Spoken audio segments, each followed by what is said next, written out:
Richard's death, it seemed all she did was think about matters he'd told her not to worry about, matters that weren't her concern. Matters, when he'd given her that look, that were none of her business. Now it was all her concern and all her business, because she owed creditors, a mortgage company, and the United States government so much money, it paralyzed her. She couldn't afford to be paralyzed. She had a child. She had a daughter. Callie was all that mattered now. She was only 3, Shelby thought, and wanted to lay her head down on that slick, shiny desk and weep. But you won't. You're what she's got now, so you'll do whatever has to be done. She opened one of the boxes, the one marked personal papers. The lawyers and tax people had taken everything, gone through everything, copied everything, she supposed. Now she would go through everything and see what could be salvaged for Callie. She needed to find enough, somewhere, to provide for her child after she'd paid off all the debt. She'd get work, of course, but it wouldn't be enough.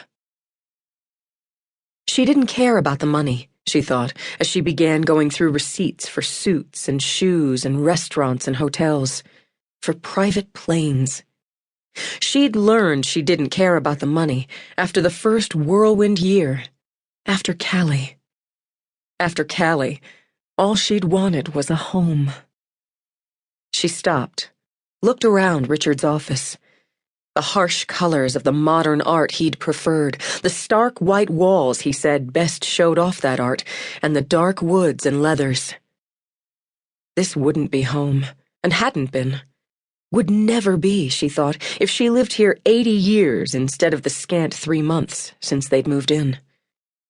He'd bought it without consulting her, furnished it without asking what she'd like.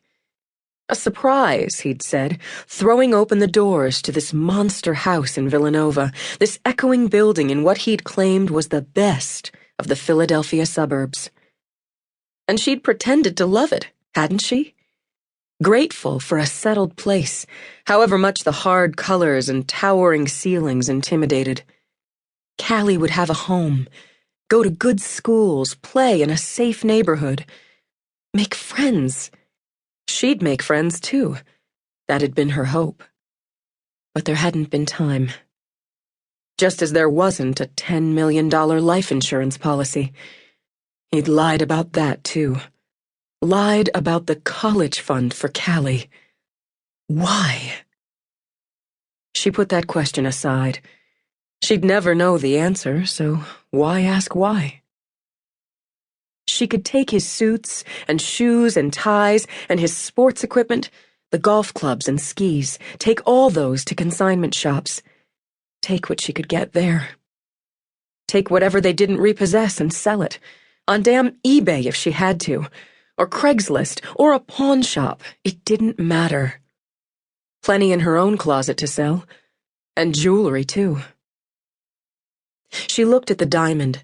The ring he'd slipped on her finger when they got to Vegas. The wedding ring she'd keep, but the diamond she'd sell. There was plenty of her own to sell. For Callie. She went through files one by one. They'd taken all the computers, and those she didn't have back yet. But the actual paper was tangible. She opened his medical file. He'd taken good care of himself, she thought, which reminded her to cancel the memberships at the country club, at the fitness center. That had gone out of her mind. He'd been a healthy man, one who kept his body in tune, who never missed a checkup. She needed to toss out all those vitamins and supplements he'd taken daily, she decided as she turned over another paper. No reason to keep those. No reason to keep these records either. The healthy man had drowned in the Atlantic, just a few miles off the South Carolina coast, at the age of 33. She should just shred all this. Richard had been big on shredding, and had his own machine right there in the office.